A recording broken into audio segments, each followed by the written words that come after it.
Chers bien-aimés, frères et sœurs, amis auditeurs, chers internautes, nous vous sommes revenus au nom de l'Église du Christ de Léogane pour vous apporter votre émission tant aimée, tant appréciée, chez mes vérités.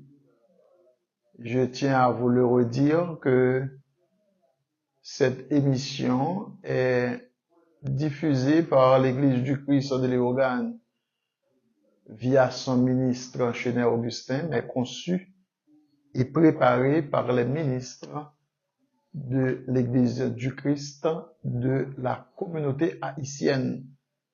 Ce qui fait de cette émission une émission non dogmatique, mais basée uniquement sur les oracles de Dieu, avec la doctrine de notre Seigneur Jésus-Christ pour base. Que la paix de Dieu soit avec vous. Nous sommes encore dans le plan du salut, c'est-à-dire la leçon 2. Nous avions dit une chose la fois dernière qui nous a coûté tant de questions, d'interrogations et de commentaires, à savoir que jusqu'en 606, il n'y avait qu'une seule église sur la terre.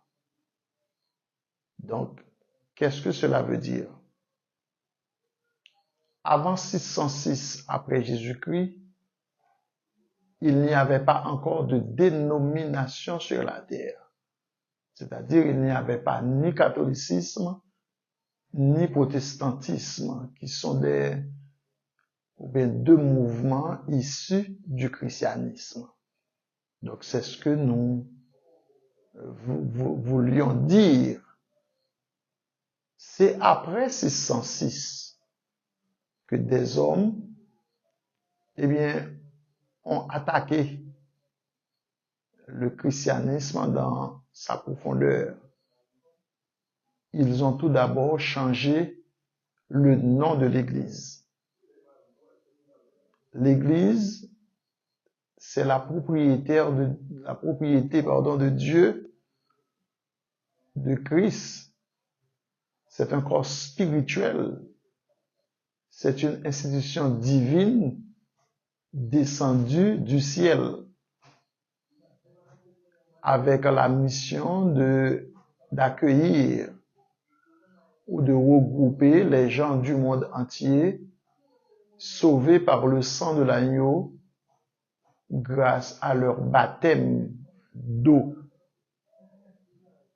Une fois que des hommes ont changé le nom de l'Église, qui était à travers la Bible, l'Église, c'était le mot que Jésus dit, je bâtirai mon Église, en Actes des Apôtres chapitre 16, et en Actes des Apôtres chapitre 18, verset 17, Jésus est à dire, si ton frère a péché, suis le démarche en suivant, et s'il ne t'écoute pas, dis-le à l'Église. L'Église paraît comme le thème de Matthieu. Voyez? Donc, il n'y a qu'une Église. Jusqu'en Romains, chapitre 16, verset 16, lorsque Paul lui a écrit à cette communauté, dit-il, saluez-vous les uns les autres, toutes les églises de Christ vous saluent. Ceci dit, il n'y avait qu'Église. Pourquoi l'Église appartient-elle à Christ? C'est parce que c'est le corps tout simplement de Christ. Éphésiens 3, 25, c'est le corps de Christ, donc Christ est la tête. Donc Christ est le sauveur. Tu vois?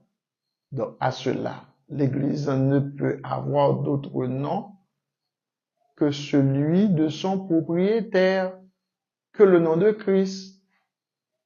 Je crois avoir dit des titres que l'Église porte à travers le Nouveau Testament. Certes, pour continuer, que s'est-il exactement arrivé en 606? des hommes au sein de l'Église sont tenus compte de l'avertissement que l'apôtre Paul a fait en Actes des Apôtres, chapitre 20, le verset 28, et appelant les anciens d'Éphèse pour leur dire, prenez garde à vous-même et à tout le troupeau de Dieu sur lequel le Saint-Esprit vous a établi évêque pour paître l'Église du Seigneur qu'il s'est acquise par son propre sang.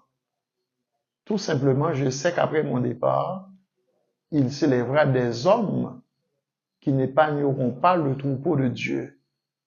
Donc, ces hommes-là, prévoyant par l'apôtre Paul, eh bien, ont changé le nom de l'Église, d'où la première dénomination, E-C-A-R,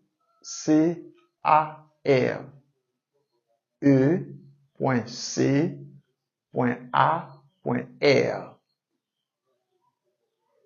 ECAR. Qu'est-ce que ce sigle signifie? Église catholique apostolique roumaine. Il n'a jamais été question que l'Église soit propriété des apôtres, que l'Église soit catholique, que l'Église soit roumaine. D'ailleurs, et le prophète Ésaïe et le prophète Daniel et Jésus-Christ lui-même, c'est-à-dire que c'est à Jérusalem que l'Église va prendre naissance. C'est pour le lieu. C'est au temps du roi Hérode. C'est pour l'histoire. Et si nous suivons la citation de Jésus, enregistrée en Acte 1:8, vous serez mes témoins à Jérusalem, dans toute la Judée, dans la Samarie, jusqu'aux extrémités de la terre. Donc l'Église n'est pas un produit occidental, c'est plutôt un produit oriental. Donc, puisque les hommes ont changé le nom de l'Église en 606, ils ont du même coup changé l'accès à l'Église. Comment entrait-on ou bien comment entre-t-on dans l'Église du Seigneur? Tout d'abord, il faut qu'on entende l'Évangile. Il faut qu'on croie dans la parole entendue. Il faut qu'on se répente de ses péchés. Il faut qu'on confesse le nom de Jésus comme Seigneur et Sauveur. Il faut se faire baptiser pour le pardon de ses péchés. Donc, c'est ce que Jésus a exprimé à Nicodème dans son entretien, lorsque Nicodème vint à Jésus la nuit pour lui demander, Maître, que faut-il que je fasse de bon pour avoir la vie éternelle? À Jésus de répondre à Nicodème, si un homme n'est né de nouveau, il ne peut voir le royaume de Dieu. Jésus eut soin pour expliquer la nouvelle naissance à Nicodème. Si un homme n'est né d'eau et d'esprit, il ne peut entrer dans le royaume de Dieu. Donc, pour entrer dans l'Église, hier et aujourd'hui, il faut naître de nouveau parce que c'est par la nouvelle naissance qu'on entre en Christ. C'est ce que Paul explique aux Corinthiens. Si quelqu'un est en Christ, il est une nouvelle créature. Les choses anciennes sont passées et toutes choses sont devenues nouvelles. 2 Corinthiens 5, verset 17, que je sais que vous connaissez. Maintenant, avec Écart, la première dénomination qui a vu le jour dans le monde, communément appelée le catholicisme, un système. Eh bien, ce système a banni non seulement le baptême pour le pardon des péchés, mais aussi le mode, ou bien le modèle de baptême enregistré dans le Nouveau Testament. On commence à baptiser des enfants sous prétexte que les enfants ont né avec le péché dit originel.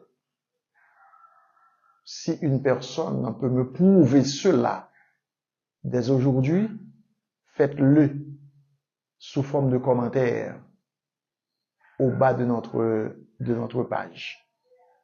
Parce que il n'a jamais été question de baptiser des enfants. Le baptême est conçu pour des personnes ayant la capacité de raisonner, de réfléchir ou bien de pécher. Parce que selon Genèse en chapitre, le texte s'en échappe, l'homme commence à pécher de sa jeunesse. Si l'homme commence à pécher de sa jeunesse, sous quelle base le catholicisme baptise-t-il des enfants? D'une part et d'autre part. Baptême est issu d'un mot grec. Alors le mot c'est baptisma ou baptismo, baptême, du verbe baptizo, de l'original, alors de l'infinitif baptisein, qui signifie plonger, effondrer, immerger dans l'eau. Dans le catholicisme, on n'immerge pas, on asperge plutôt. Alors, mais c'est une erreur monumentale. Est-ce que cela n'a pas été inscrit dans les 90 thèses de Martin Luther? Une erreur. Mais un système bâti sur l'erreur ne peut pas assurer le salut. Non, pas possible. Maintenant, s'ils ont changé le nom de l'Église en écart, ils ont aussi changé l'accès à l'Église. Plus tard, en 1536, une autre institution issue du catholicisme, pas du christianisme, issue du catholicisme.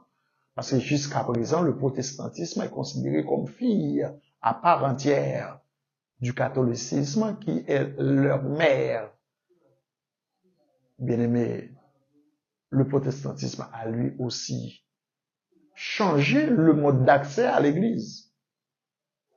Parce qu'au jour de la Pentecôte, lorsque l'Évangile eut prêché pour la première fois, ceux qui acceptèrent sa parole, ou bien la parole des apôtres, furent baptisés.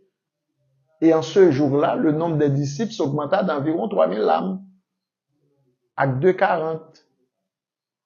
Je me demande perplexe, où aujourd'hui la religion trouve provision biblique nécessaire pour inventer le banc ou bien la classe catéchumène, le catéchisme, l'examen, le parrainage, ou parraine après un examen. Oh mon Dieu, papa, l'accès à l'église devient différent. Tandis que 10 cas de baptême enregistrés dans le Nouveau Testament ont été pour le pardon des péchés et l'accès à l'église. Et Pizet, aujourd'hui des hommes, ont inventé un système de confession auriculaire. Si dans le catholicisme, il faut parler à l'oreille du prêtre, il faut déclarer ses péchés à l'oreille du prêtre pour l'obtention du péché par absolution, on m'apprend que dans le protestantisme, ce système grandit sous une autre forme. Des pasteurs osent ou oseraient demander à des personnes de parler à leurs oreilles avant qu'ils soient baptisés. Mon Dieu, papa, l'accès à l'église du Nouveau Testament se fait, par l'entendement de l'évangile. Parce que la foi ne vient que de ce qu'on entend, et ce qu'on entend vient de la parole de Dieu.